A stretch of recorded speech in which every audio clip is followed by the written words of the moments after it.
2 years ago, the New York Times posed a bold question: is math necessary?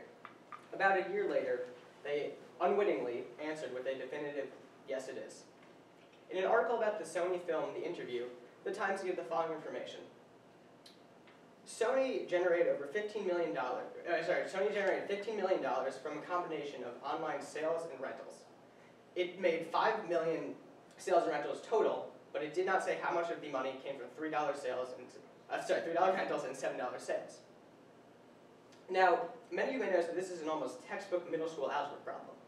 But not only was Sony, New York Times, one of the most respected newspapers in America, no one there recognized that this could solve this problem. No one recognized that it was a problem that even could be solved.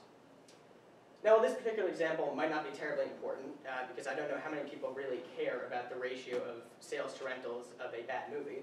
It illustrates something sort of fundamental about our world, which is that even if you work in a profession or field where math might not seem important, there's no getting away from the fact that it always shows up in a situation where you wouldn't necessarily even expect it.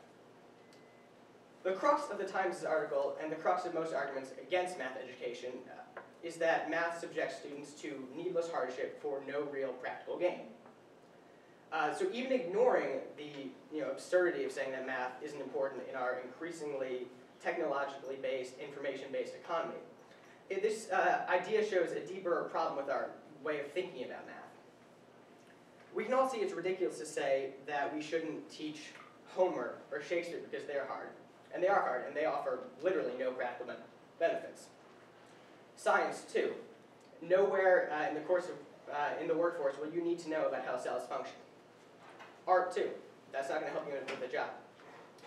But in these other subjects, we recognize that school is not and shouldn't be about simply preparing people for the workforce. Life is about far more than functioning in the workforce. We remember ancient societies like Greece for their sculpture, their art, their philosophy, and their mathematics.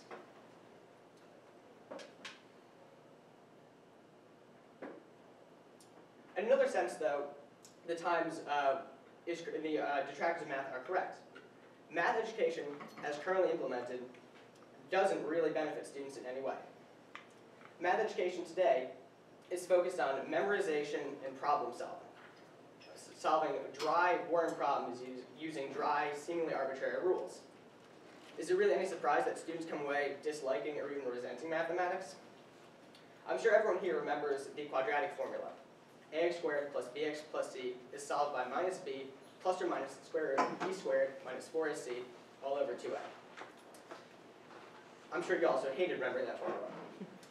And there's really no point of having everyone remember it, because a calculator can solve that equation in far shorter than the time it takes for you even to punch it in. I doubt that anyone here knows that there's also a cubic formula, and there's a quartic formula, but there's no quintic formula, and there's no formula for any higher polynomial.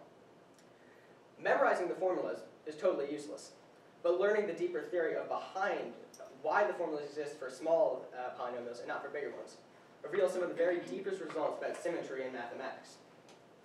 And this should be the true goal of high school secondary math education, to expose students to the abstract beauty of mathematics. Now, there are two sort of large issues in the way of this. First, sort of in the talk that Harry said, students sort of try to look to get good grades in school, and they look to succeed numerically, but they don't necessarily want to get a deeper understanding of a topic.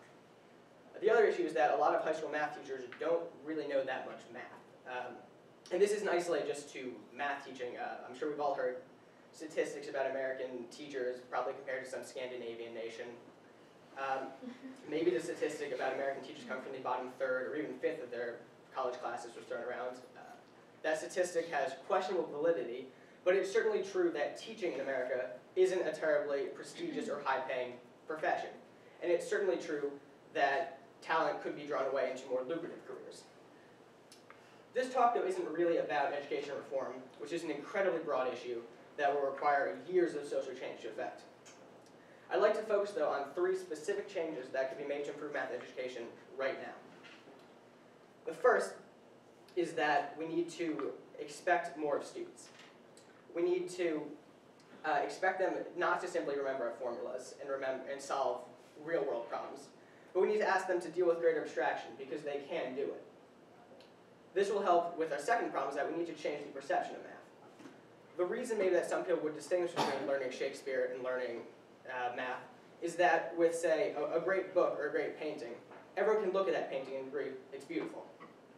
With math, though, you need years of education before you even grow eyes to see the painting with, as it were, let alone recognize how beautiful it is. To get these two goals, the third is the most important, is that we need to ask more of our math teachers. A math education degree, the requirements for that should start looking a lot more like the requirements for just a pure mathematics degree. It's important that our educators know math well beyond the level they're supposed to be teaching, so that we can be sure they truly understand it. With these three changes, though, I think we could move beyond our current system, which emphasizes, again, problem solving, memorization of seemingly meaningless rules, and leaves students disliking, resenting, even hating math, and just practically doesn't work. America is currently ranked 27 of the 36 OECD nations for mathematics performance. More importantly, though, these changes will help students understand what mathematics is truly about. Not some dull, boring system of rules, but a way to study some of the most fundamental aspects of our life. Ways to study order, symmetry, form, change, structure. And with this, students will be able to gain a deeper understanding of math's role in their life, a richer life, and hopefully will start actually enjoying math. Thank you.